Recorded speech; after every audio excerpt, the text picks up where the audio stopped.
This is a double introduction, a series in a series. The foundational series is Dangerous Minds, where we explore dangerous minds from the perspective of a dangerous mind. That's me. In the hopes that we all learn to stop being so open-minded. Our brains are starting to fall out. The inner series is about a specific type of danger, which dangerous minds use to trap innocent students. I present the definition and description of the Tarpit, but I will let my friend Diego present what it means to be a dangerous mind, which also introduces us how to avoid Tarpits in the first place. The purpose of this series: trust no one, not even me. Your mind is capable, trust me, but don't. But do? Whatever. All that being said, take this intro as gospel. One of the worst things you can do is, while you're learning new ideas, is allowing your mind to take in bad ideas during the process, to muddy the water. If you don't treat the truth as dogma while you're learning, and you're never going to integrate it as a good habit. So, in my opinion, you should avoid arguments.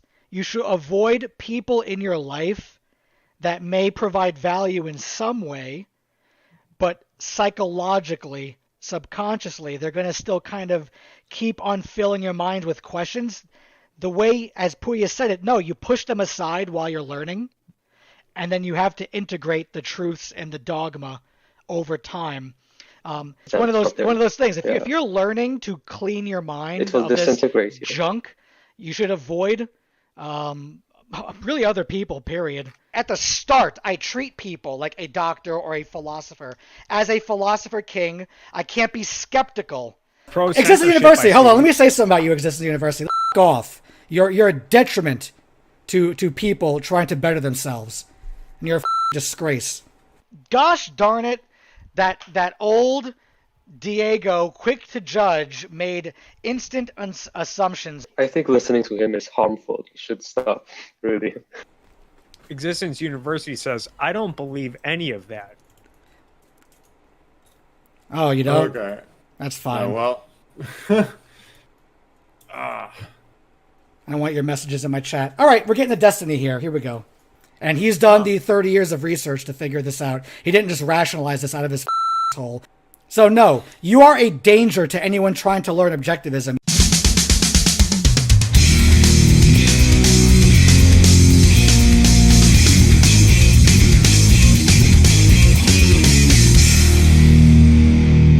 You are a danger. Tarpits. An introduction to nothing. What is a Tarpit?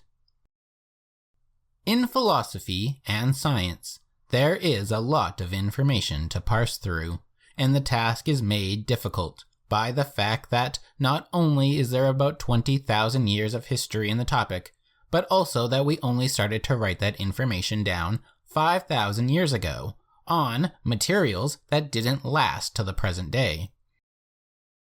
And further, that this history has been interwoven by billions of people getting only a fraction of a percentage of the total in what can be considered the longest game of Chinese whispers ever played.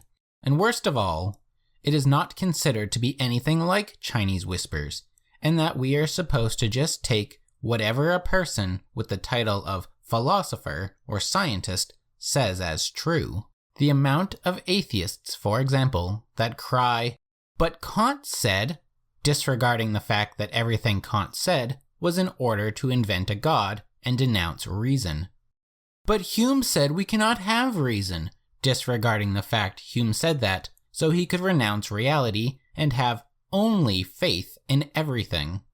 Listening to someone because they have the title of philosopher does not make you smart. So what is a philosophical Tarpit?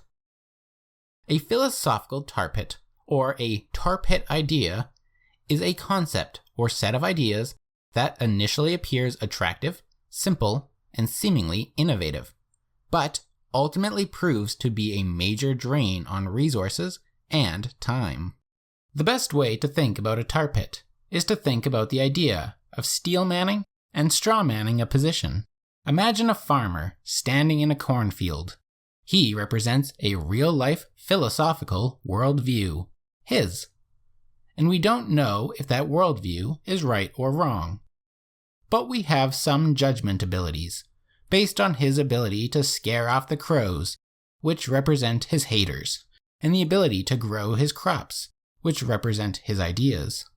To strawman a philosophical position is to take that real farmer, dress him down to his clothing shell, his hat, overall, boots, and gloves, and to dress up a fake version of that farmer or position, which allows for the haters of the original, the crows, to feast, and to kill off the ideas. To steelman the farmer/position would be to present him in his best light, shield him from some of the strawman attempts, and give him weapons to fight off the crows. A tar pit situation is one where the farmer is hallucinating. He thinks he is standing in his productive crop, swinging at crows that are not there, demanding of any passerby that tries to help him that they steelman him, and in reality, he is stuck in a tar pit. Currently, this terminology is used mostly in the business and tech sector. However, it applies perfectly to every field in which human ideas are important. The characteristics of a tar pit idea are 1. Deceptive simplicity. They appear straightforward and easy to solve, but their complexity and difficulty are hidden in the tar. 2. High failure rate. Many that attempt to tackle this idea fail due to the inherent difficulties which were not apparent at the start. If these ideas turn out to be so complex and have such a high failure rate, why do they not quit? Well, that's number 3. Emotional attachment. The founders of these ideas are too emotionally invested in the tar pit idea, making it near impossible for them to see the mounting evidence of its failure. 4. Red flags. A. There is a lack of market demand. Tar pit ideas are typically without a market need or demand.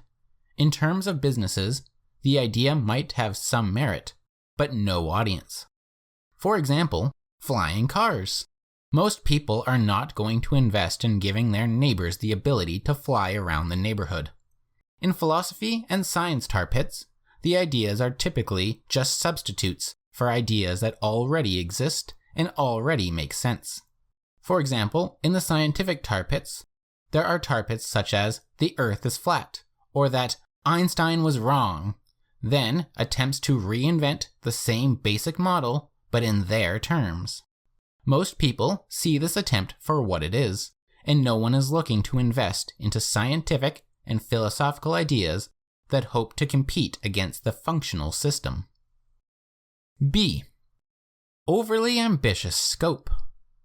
Tar pit ideas aim to solve too many problems, believing that this simple project will somehow become the most complex problem-solving mechanism despite the efforts to make it overly broad and simple.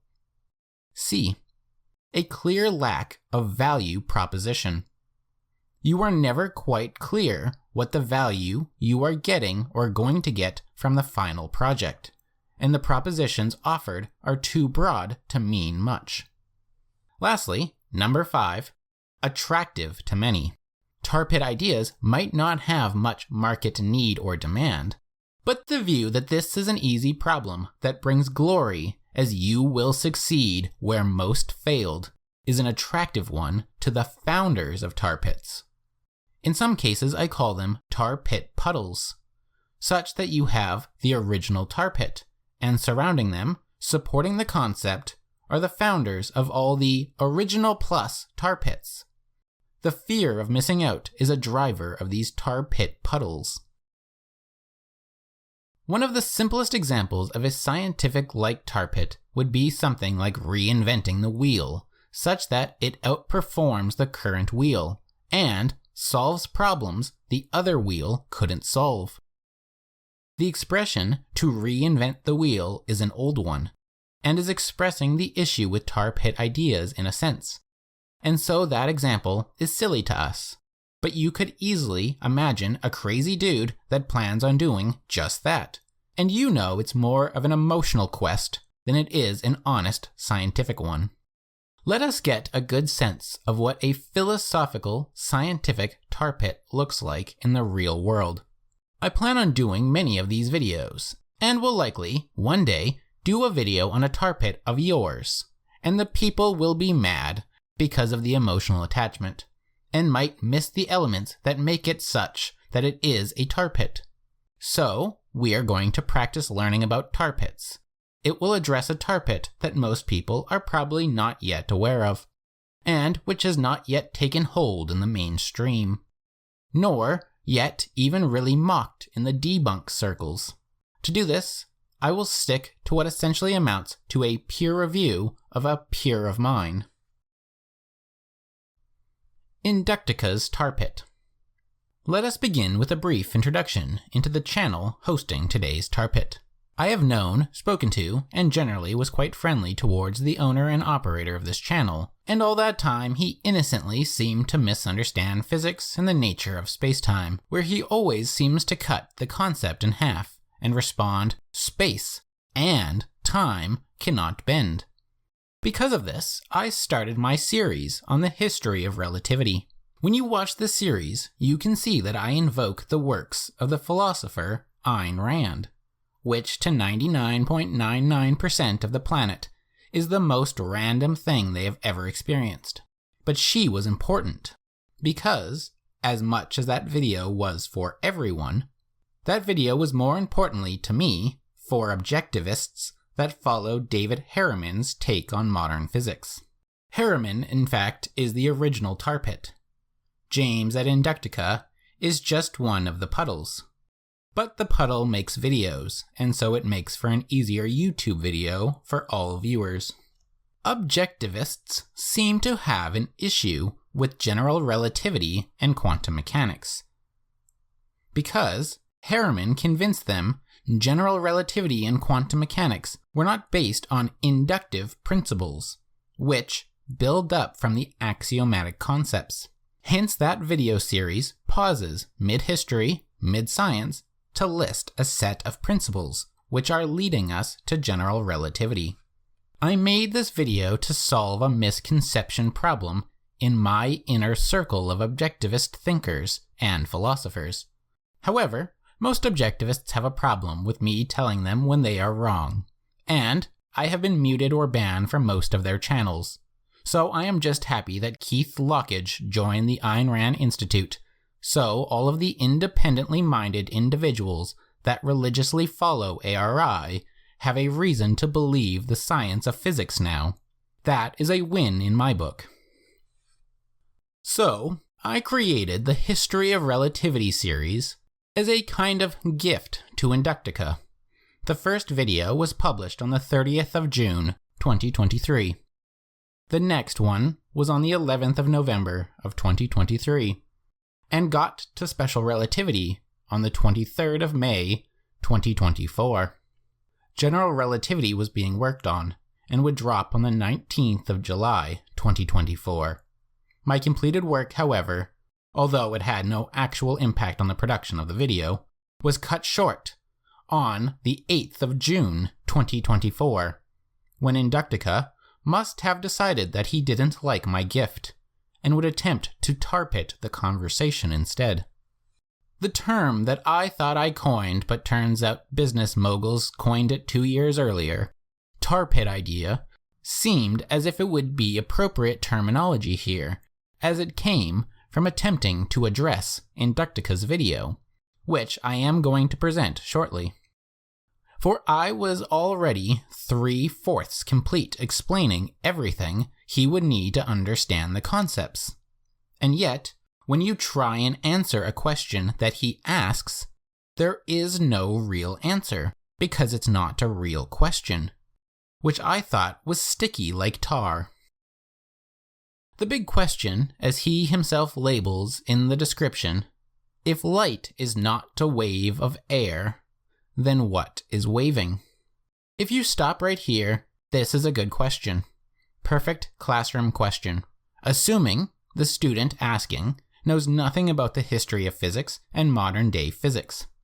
But it doesn't actually stop here. You can see by the timestamp that we are only about halfway through this big question. He continues by invoking the ether, spelling it wrong, and refuses to spell it correctly. I don't get that part. The video itself is called The Biggest Questions Physicists Aren't Asking. And given the question at the beginning was simple, and that there is another 14 minutes of video left, you can rest assured that he is not finished just yet. And at 11:26, he finally gets to the next part of the question, asking, what properties of this ether cause it to carry these fields? Still, he has not yet asked a question which physicists are not asking. There are whole fields of physicists studying exactly this. So what is the question that physicists are not asking?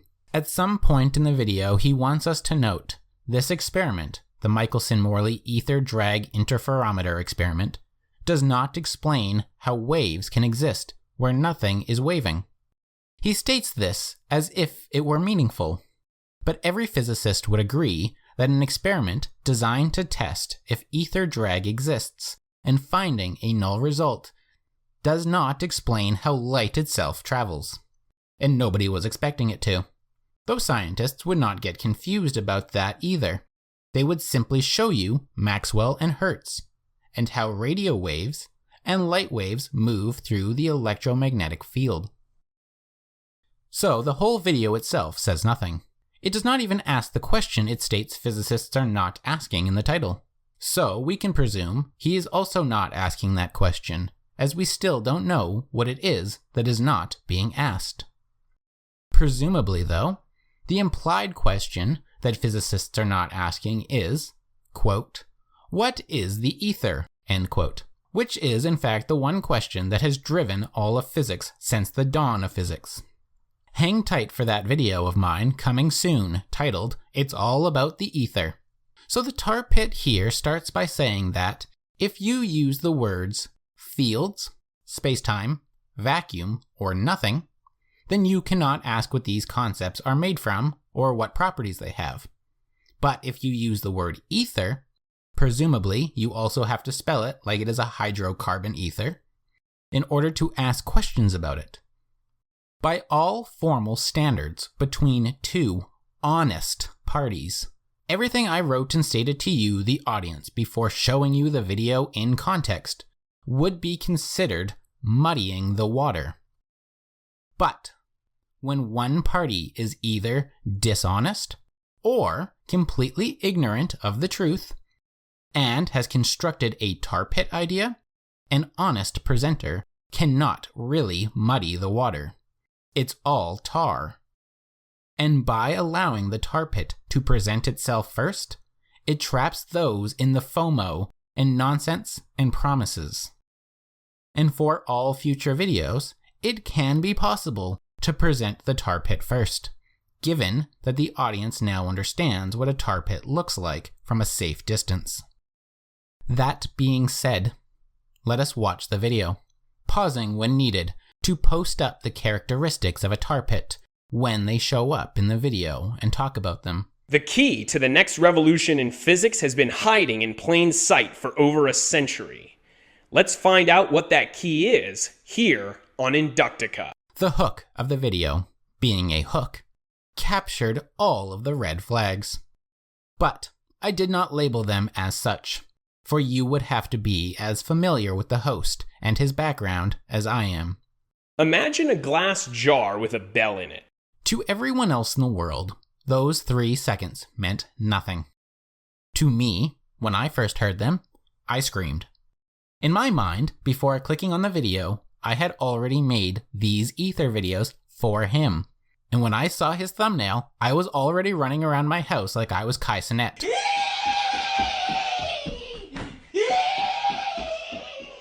And so when the very first thing I see was that clip, this AI-generated clip, I lost my mind. Look at my bell. I worked for hours on this thing. It's beautiful.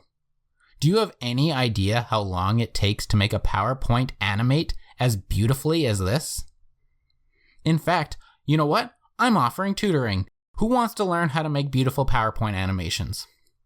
But not only was the labor my issue, the bell helps us to understand the history of studying light was precisely physicists asking what this ether was made from, and the questioning, the relentless questioning and studying of these topics from physicists, such that we have stories of physicists formulating answers to what the properties of this ether are while in the trenches of world wars.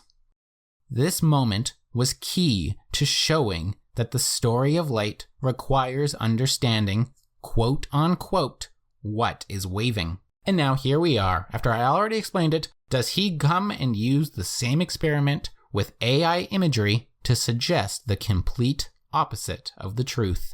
If you shake the jar, you'll hear the bell ring. If you pump the air out of the jar, you will no longer hear it ring. This is because sound is a wave consisting of expansions and compressions of air. Remove the air and there's nothing to expand and to compress. Now here's where it gets interesting. Can you guess, having watched my clip as well, what the interesting part is? Light is also a wave, yet we're still able to see the bell after the air is sucked out. Did you catch that? If you follow my whole video, you will see the problem. At this time, there was no reason to firmly suggest that light was a wave. In fact, at this time in history, light was considered a particle. So the follow-up question, what is waving, would be meaningless to this AI man here, because Robert Boyle, the man that did this experiment, thought light was made of particles so much smaller than air that they just passed right on through the glass. So to Boyle, the room itself was also bathed in this light, and as such, there wasn't nothingness. The term vacuum applies to air, not fields. Light waves are still reaching us through the air. If light is not a wave of air, though, then what's waving? Who said that light is a wave just yet? How can experiment used to experiment and play with the testing of a vacuum chamber which removes air say anything about the properties of light, especially when the proposed properties are entirely unfamiliar to these people who are 100 to 300 years too early? Clearly there must be something left in the jar, even after we've apparently removed everything from it. Whatever this something is, it must be everywhere, since light can travel everywhere. Every single physicist agrees with this statement. We call it the electromagnetic field. It is one of many fields. Together, one may wish to call this set the ether. But most physicists avoid saying the word ether because it is package dealt with the luminiferous ether, which is proven to not exist. So, it is easier just to say fields, which is more descriptive of their nature and properties that way as well. Even in the vast emptiness between the stars, this stuff, whatever it is, has historically been called the ether. Ether. Now, you may be aware of certain arguments against the ether, and I'll address them in a moment. Now, I have not made this a characteristic of Tarpits just yet. I'm working on the general properties of it, but this is a familiar tactic of Tarpit founders.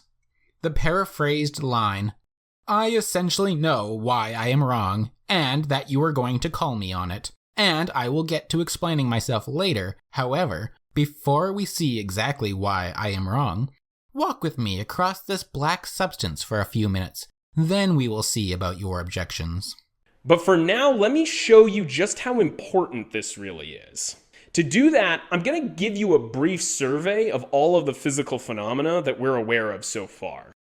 So, in order for us to address why the ether was dismissed as unscientific, we are being presented with a list of things which are ultimately attached to the idea that fields exist, and therefore that a medium exists, and therefore there exists a thing that one could call the ether. Everyone agrees. The ether that was dismissed as unscientific was one of thousands of models of the ether.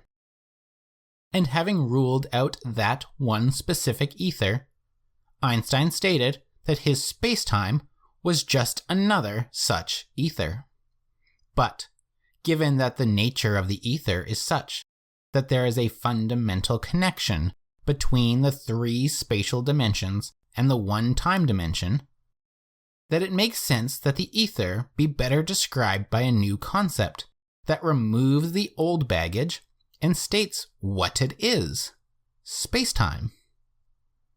So this list of things is just a list that physicists created, supposedly by James's account, while not asking what the properties of these fields are made of. The list itself shows that the title of the video is incorrect, as the list is created by physicists studying the ether. First, observations of quantum phenomena have shown us that the particles that make up matter, say protons, neutrons, electrons, are all somehow wave-like, or they have a field-type nature. So for example, if you shoot electrons through a pair of slits, they will interact with one another in the same way that waves do.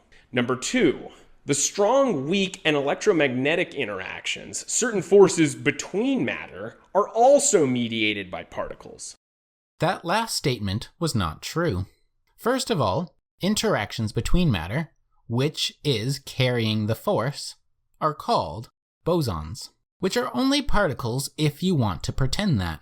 If we are going to use such terminology as to suggest these quantum things are classical-like particles, then we can still say that bosons are not like matter particles, which are fermions composed of quarks. Bosons are bosons. Second of all, his first point was that matter is waves. So for him to then say bosons are like matter particles is to say that they are like waves in a quantum field. If you look at the diagram that he is showing, the wavy thing that's in between the electron and the quark interaction that he's showing on screen is the interaction, and it is drawn as a wave and not as a particle. Photons mediate the electromagnetic force, gluons mediate the strong force, etc. These particles also have a wave-like or field-like nature. Great. So what? Do you actually know what that means? Does it even matter? See, here is most of the Tarpit. You want to stop here and explain to him what a wave is, because clearly he is confused by the terminology. He has rationalized that wave means a physical medium like waves of water or air. And then he clings on to the word, and if you tell him to ignore the word wave and to think more in terms of quantum and less classical, he will refuse. But whether or not he accepts the explanation of what one means by waves, he can still evade skillfully by stating that the only position he is trying to make here is that an ether exists, to which no one disagrees. The only disagreement is on what name to call it. One of the most successful scientific achievements for a field of science goes to the study of quantum field theory, which is everything James will ever talk about, but he talks about the topic as if QFT does not exist, and is not answering all of his questions. And thirdly, gravity is also a field, creating an attractive force as well as changing length and time measurements. There we go. Now we have a bunch of fields, which scientists are busy at work studying at this very moment. So what is so important about this list? And as the LIGO experiment recently discovered, there can even be waves of gravitation. This short but broad list exhausts all of physics. All known physical phenomena are simply combinations of these fields. Preaching to the choir. This is just saying that which scientists are asking questions about. A hydrogen atom, for example, is a proton field surrounded by an electron field. So apparently, because apparently you're spinning around, and apparently every time you get dizzy, that's all you do is get dizzy. all physical phenomena are fields. Now, what is a field? Honestly, I raged at this part the first time I heard him say it. As you will know if you watched my History of Relativity video, that I also used this argument to show that what someone might obsessively call the ether was not abandoned by scientists, but rather was adopted with a new name. But he is about to use this same idea, taken from my gift to him, to suggest the opposite of what is true. A field is a property with different quantities at different locations. For example, the electromagnetic field is a property which determines how much force a charged object will experience at a given location. So a field's a property. And Tarpit. The field at that location has the properties of being as such. The field is not itself the property. This feels like a Patrick Wallet discussion. James, drop your ether. Now, what would you do?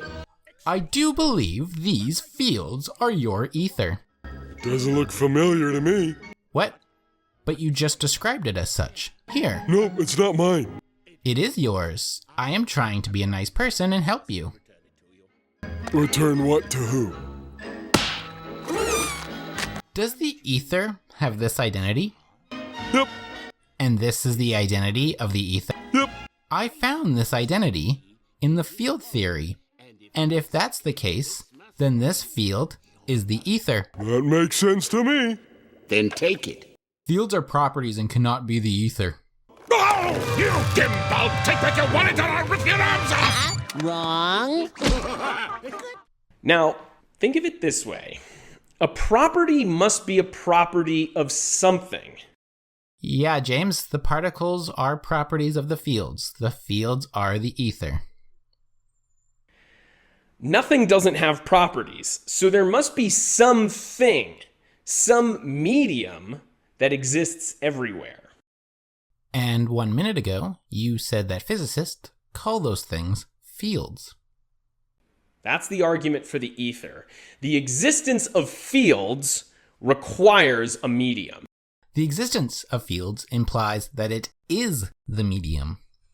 Just as sound is a changing property of air, the pressure, these different fields are changing properties of the ether. One can also say, just as sound is a changing property of air, these differences of ethers are changing properties of the fields. Fundamentally, what he is saying is nothing at all. Ether was never defined, but implied that it is that which a field describes. Maybe the real path towards a grand unifying theory is to understand the nature of the ether and how it gives rise to these different fields. Here we reach the objection to his ideas. This is where the Tarpit can be said to have a bottomless pit beyond this point. To understand this experiment requires a lot of background information. My video, I think, does a great job of explaining the experiment, so you have that. But James can be said here to essentially not be talking about this experiment. There is a level of nuanced understanding to the experiment such that if you disregard the apparatus and the amount of time to collect the data for the experiment, you would not make such claims as he is going to in a moment here. The interferometer spins, so you can take a new measurement for all 360 degrees. Plus the experiment was conducted over a year. So you can have 360 degrees at every point around the orbit of the sun. The experiment, as my video explains, also tells you specifically what they are testing, which was the ether drag, that which was possibly affecting the speed of light in certain directions. The null result of the experiment was not a technical failure. To get a null result is to get a result. The result being that which they were looking for, ether drag, could not be the cause of the speed of light being constant in all directions. It does not prove that an ether does not exist, nor does it prove that the ether does not drag. It merely proved that if the ether does drag, that drag had no effect on light to their measurement. Okay, James, your turn. Now, many of you are probably saying, hold up, James. Before you get carried away, didn't the Michelson-Morley experiment disprove the ether? No. Let me show you. For those of you unfamiliar, the Michelson-Morley experiment was an ingenious experiment conducted in 1887 to measure the speed the Earth traveled through the ether. In this experiment, light was shot out of this emitter and passed through a beam splitter. A beam splitter is an optical device which allows half of the light to pass through it, while the other half is reflected. Pause. In order to do this, the beam must have quantum properties, which splits a photon in parts, which is not something particles do. It's not really important at this moment, except that the purpose, ultimately, of his video and video series is to suggest that scientists are failing because they invented quantum, but he unwittingly uses it when he needs to. On pause. This will create two separate beams. Each of these two beams is reflected off of a mirror so that it's then brought back to the beam splitter. Now, once this happens, part of beam B is reflected off the beam splitter, while part of beam A is transmitted through it, which brings A and B together at the detector at the bottom of the diagram. Note here that his diagram is wrong. It has two paths. But the purpose of this experiment is to have the wave-like nature of the photon come back together so that we can see the interference pattern. His description of the experiment is almost plagiarized from the first line of Wikipedia. So the first image of the beam splitter on Wiki, I would imagine, should match his. And it doesn't. And I think that is on purpose to fool the audience. Now, because these beams are waves, they will cancel and strengthen one another in a pattern which looks like this when they overlap at the detector. Now, see the other two Wikipedia pictures. The Earth moves really fast around the sun. So the Earth should be moving through the ether, which would cause an ether wind to blow through this setup. And it never did. Now, to keep things simple, let's say that the ether wind is blowing along the direction of beam B. If this were the case, then beam B would be traveling upwind at first, then downwind after it reflects off that mirror on the right. Since light is a wave of the ether, beam B would be slowed down as it moves upwind and sped up as it moves downwind. Now, doing the math, this all has the overall effect of slowing down beam B. This is fine, but also remember that the Earth is spinning and orbiting. It doesn't stop for the experiment. And so, if the planet is moving towards or away from the ether wind, is also a factor that people might miss. So overall, going back and forth, it takes longer as a result of this wind. Now, after recording the pattern in the detector, Michelson and Morley then rotated the table that the experiment was mounted on. This would cause a change in the speed of both A and B. I would say that this appears innocent, but the lack of contextual information is starting to strawman this experiment, which he needs to be as weak as possible, as this experiment was the end of the magic word ether. We kept an ether after this experiment, but dropped calling it ether, as that ether was wrong, and we are not trying to confuse undergrads by using a word for two different but similar concepts. So I'm just going to place a little number 1 sign on here, as he is specifically oversimplifying it to have a little more wiggle room. Since each would now be going in a different direction with respect to the ether wind. This will make A and B each be in a different part of their wave cycle by the time they reach the detector, which will cause a measurable difference in the pattern they make when they combine at that detector. No real differences were detected. In this way, Michelson-Morley planned on measuring the speed of the ether wind. This experiment required painstaking precision. Michelson actually suffered a nervous breakdown while trying to conduct the experiment. Did you hear that? He laughs at the idea that the man suffered a mental breakdown trying to prove the same thing that James needs to have been proven here. And after all of this effort, they detected nothing.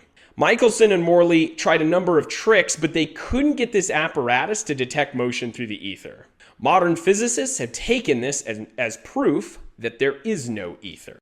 Now, I am no stranger to stating that pop science abuses science, and that even some scientists are misusing buzzwords in order to get more money or power or fame. However, I don't also hold at the same time that the scientist necessarily believes that common expression at face value. For example, Lorentz Krauss is a physicist I would call out for using the word nothing to mean essentially the ether, or the quantum foam, or the little stuff that exists where nothing isn't. But clearly, he doesn't believe in nothingness, qua has no properties, as his book on the topic, A Universe from Nothing, is actually about all the properties, and that clearly something is there. James here, however, seems to have taken the idea that if you say the word nothingness or vacuum, that you actually mean that standard common parlance meaning of the word and nothing further. However, this simply isn't the case. First, and most importantly, this experiment doesn't explain how waves can exist where nothing is waving. This objection makes no sense. The experiment is taking place in a room on Earth with the lights on. It's 1887, and Thomas Edison has just strung the newly incorporated city of York full of all-night electrical streetlights. So one could suppose that it is possible that their lab was also equipped with electrical lights. But it was conducted at a university, so they were probably given the first cellar that was available and a single candle. Oh dear Lord, that's what they did. But regardless, there is no real question as to the fact that light is here, regardless of if the thing we are currently describing as the ether is here or not. Mind you, at this point in history, the ether had to have the following characteristics: densely packed, rare, transparent, solid, sometimes seemingly fluid, frictionless for the planets, friction drag for light to explain why it is constant despite our motion. This is what the ether package deals with it. And most of that did not pass its scientific experimentation. So saying that the ether does not exist does not imply that nothingness is, and is waving. It is to say that the old model of what the universe is full of is not that stuff, but something else. So I want you to keep that firmly in mind, that that's the ultimate argument for the ether, is that something has to be waving. But second, it's worth noting that the physicist Heinrich Lorentz was actually able to explain this negative result using the ether. Here we are about to be introduced to a different, but closely related Tarpit. This new Tarpit is the Lorentz ether theory. This Tarpit is about claiming that Einstein is wrong and feeling very good about yourself for saying that, and then going on to suggest that either the Earth is not in motion, or that when you are in motion, you physically shrink like magic. But the math is 100% identical to special relativity. But in this model, you, who were called wrong in school, are now the only one that is correct, and everyone else that thinks Einstein is right is wrong. And you can see that it is just them that is correct, as each person that uses this Tarpit is the founder of their own Tarpit, where they are the smartest person on the planet. Personally, I consider Lorentz ether theory, they all spell it the wrong way, to be the neo-flat Earth. Sorry, you were saying, James? Using Maxwell's equations of electricity and magnetism, Lorentz calculated that the electromagnetic field produced by the atomic nucleus would change depending on the nucleus's state of motion. This change in the field of the nucleus would change the circular orbit of the electron. See? Things shrink in this model. Even the orbital atomic model that was outdated last century is becoming elliptical in this picture. Into this elliptical smashed orbit like this. Now, since Michelson and Morley's table is of course made out of atoms, this would cause the table to get smashed by this exact same amount. Which is why the ability to rotate and remeasure the table in all 360 degrees is helpful, as the motion of the Earth in orbit and the motion of the Earth as it spins, and the rotation of the table allows you to check over and over, no matter which level of relative possible squishedness, the detector found no ether drag. The Lorentz ether theory is a Tarpit because you cannot even test this. This is pure imagination, due to not fully contextualizing all of the relevant historical information about space, time, light, and so much more. It is essentially so off the mark that you cannot even call it right or wrong. It is essentially just words that are being said in an order that a passerby of many of these discussions might imagine the scientists might say. But sorry again, James. Go on. Shortening the distance that beam B must travel. Now, upon doing the calculations, Lorentz found that the change in length of the table along the direction of the ether motion would shorten the path of the beam just enough to cancel the amount that the ether wind would slow that beam down, making it appear to be going the same speed as the unaffected beam. Now, today, of course, we know that length contraction is real.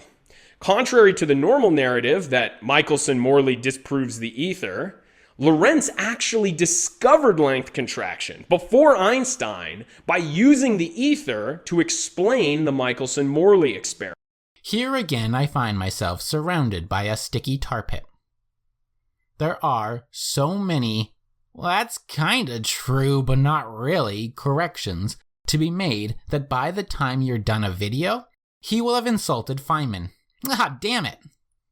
The fact of the matter is that Hendrik Lorentz created the Lorentz transformations as a result of explaining how the speed of light is constant independent of the reference frame while accounting for the symmetries of the laws of electromagnetism to which light is a disturbance of. Throw out Michelson-Morley and return to James Bradley. He was observing the same speed of light from all the stars, no matter Earth's motion, and the ether between the stars and Earth was not affecting the light. Lorentz's transformation deal with this. The Michelson-Morley experiment is supplementary to this bigger issue. So, if Lorentz discovered length contraction, then why is Einstein the one who's remembered for it? Einstein ditched the ether and instead derived length contraction from the assumption that light is measured to be the same speed for all non-accelerating observers, regardless of their speed. Did you catch that?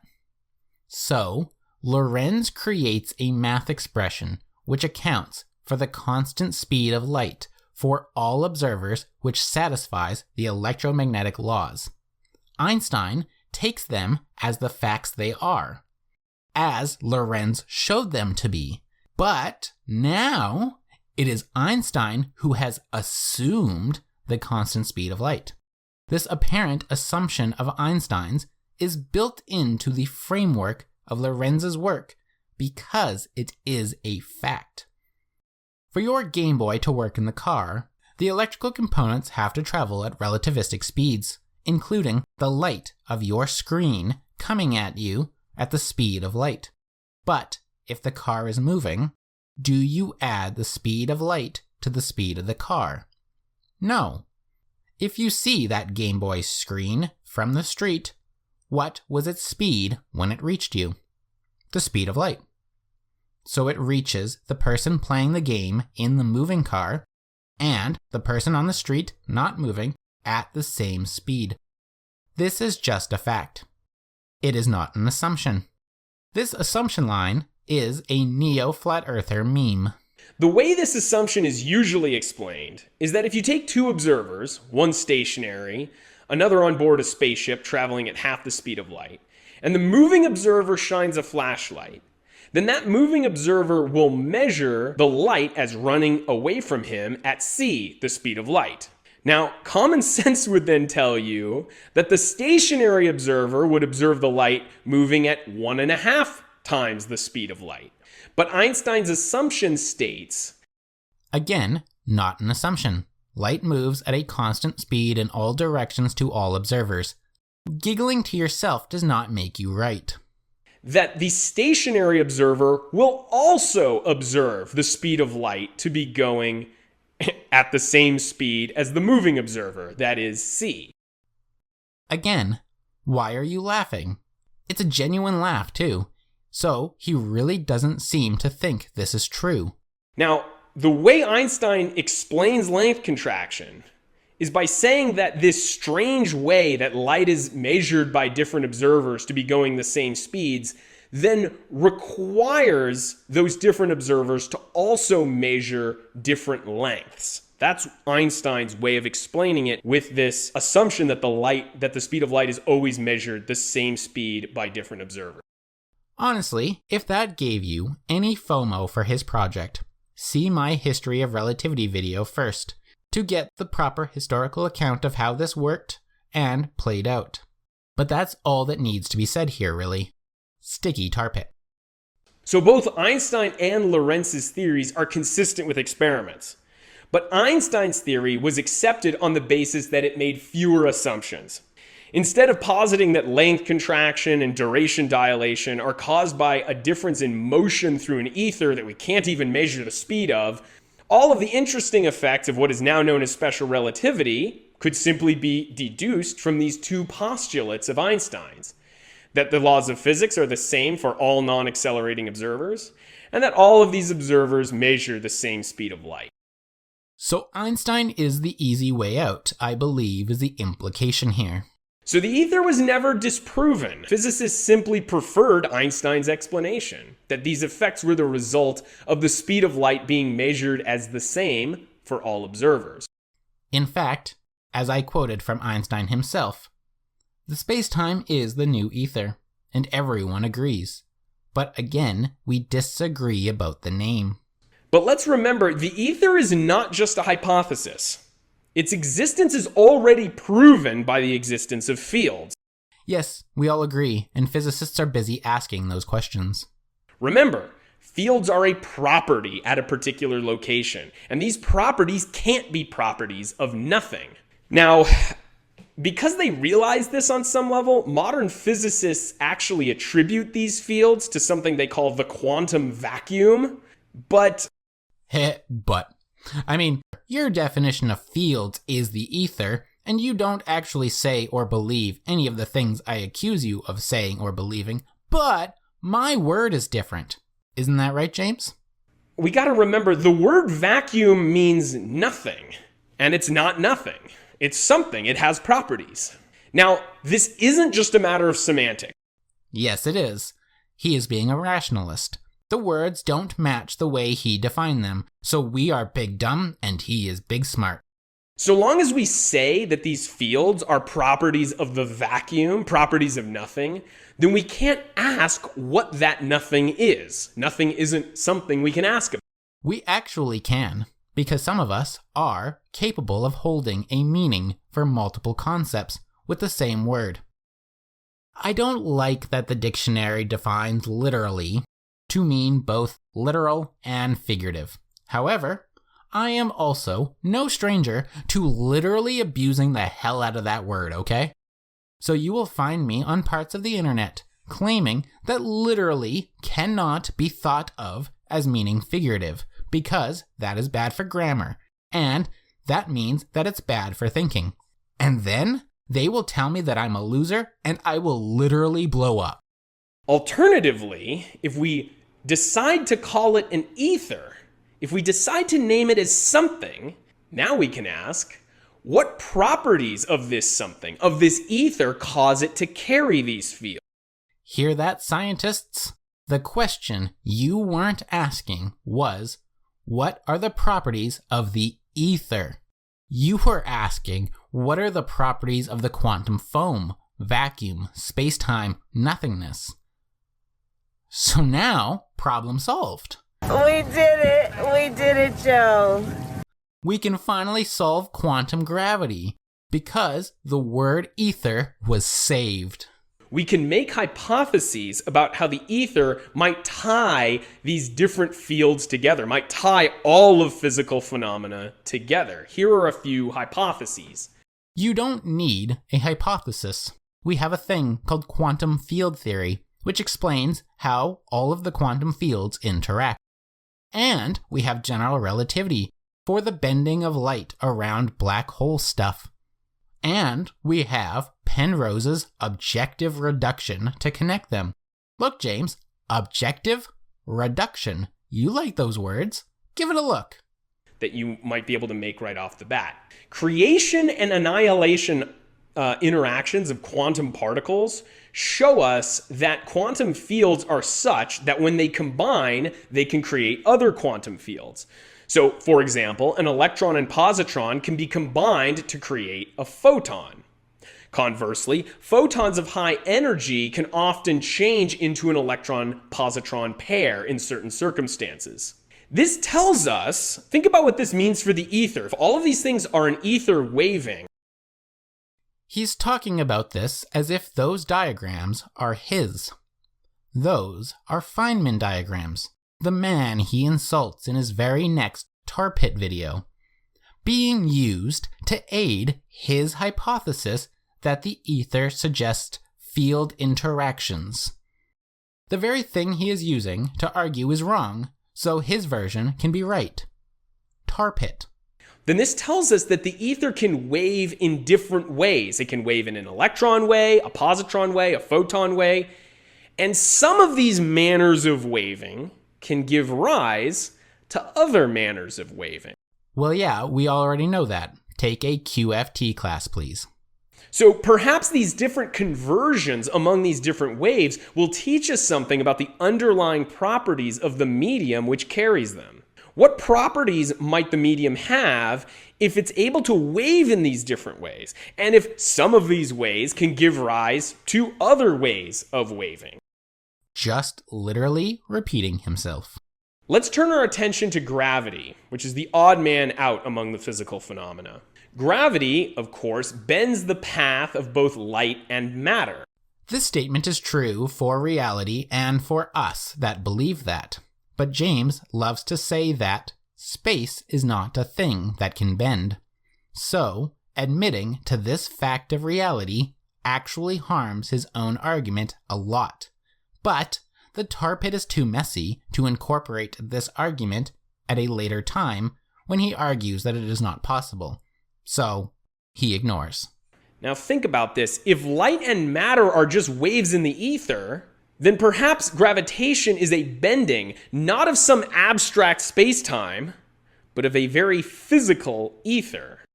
This is just like how Christians will argue that the universe being eternal itself is just an abstract notion of science, but in reality, God is eternal.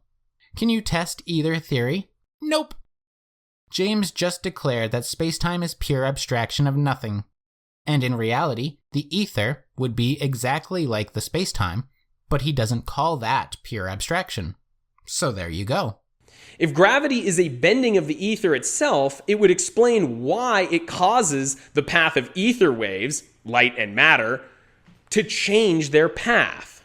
Perhaps this is the reason that physicists have been unable to quantize gravity for the last century. Perhaps it's because gravity is not a quantum field to begin with. Perhaps the quantum fields are some property of the ether, which is able to vary in the more and the less, it's able to wave, and gravity is a bending of the ether itself. Wow. That is every single characteristic in less than a minute. I would suggest that the appearance of this many signs of tarpitting would imply that if your project is ultimately correct, you would have to back this claim up pretty strongly. So, what do you have to say in order to finish this video strong and to prove first and for all that you are correct and the rest of the world is a bunch of fools? Now, I have to emphasize, all of these are just both of these are just hypotheses. Oh, well, if we're just asking questions, man, no need to scrutinize the answers, because that's not the argument. It's over here. Opens doors towards a deeper understanding of these phenomena. So true. And if you want to learn more, Google quantum field theory. Maybe take some classes at the local community college about it or something. The true purpose and the real power of science is the ability to identify and control hidden facts which influence the phenomena around us. Yeah, maybe. Said it a little weird, but sure. Early chemists were not content to simply document the different ways that chemicals can change. They went on to discover the underlying reason that they change. Because they are atoms that join into molecules. Why is this video still going? I feel like we are starting over. But also, chemists went on to describe them as made up of quantum bits, and believe in field theory too. This deep knowledge has enabled us to enjoy custom materials, such as specialized polymers in cars, the semiconductors in computers, and catalysts, which speed the production of life-saving drugs. Yeah, those are quantum developments, which use quantum field theory as the basis of their argument in that subject. All of these are novel combinations of chemicals which would never have been discovered without understanding the fundamental way chemicals combine as atoms and molecules. Just as the chemists of the late 1700s were right to look for the underlying nature of chemical reactions, which are quantum, and typically also relativistic as well. Physicists today must seek to understand the medium which carries quantum and gravitational fields. And they do. That's literally their job. If the atomic theory gave us mastery over matter, then just imagine what kinds of powers we will enjoy once we understand the medium which plays a role in all physical phenomena. Did this dude miss the 21st century? Did he not just use his quantum material transistors to record and send information to billions of people around the world, some of which who are receiving the signal by a form of radio light interaction waves of the quantum field? Are you unaware of GPS? Or quantum computing? Or just what is happening here? What other evidence can we gather about the ether? What special methods will be needed to discover the nature of this elusive yet ubiquitous medium? These are some of the questions Inductica will answer in further videos. So hit subscribe to join me on that journey. Yeah, I don't think I will be joining you on that journey. And that was the video. His and mine. I hope this provided an in-depth analysis of a Tarpit idea, what it is, how to spot one, and perhaps, even in that, how to argue against one. Can you think of any Tarpit ideas yourself? Put them in the comments, and we can laugh about them together. Until next time.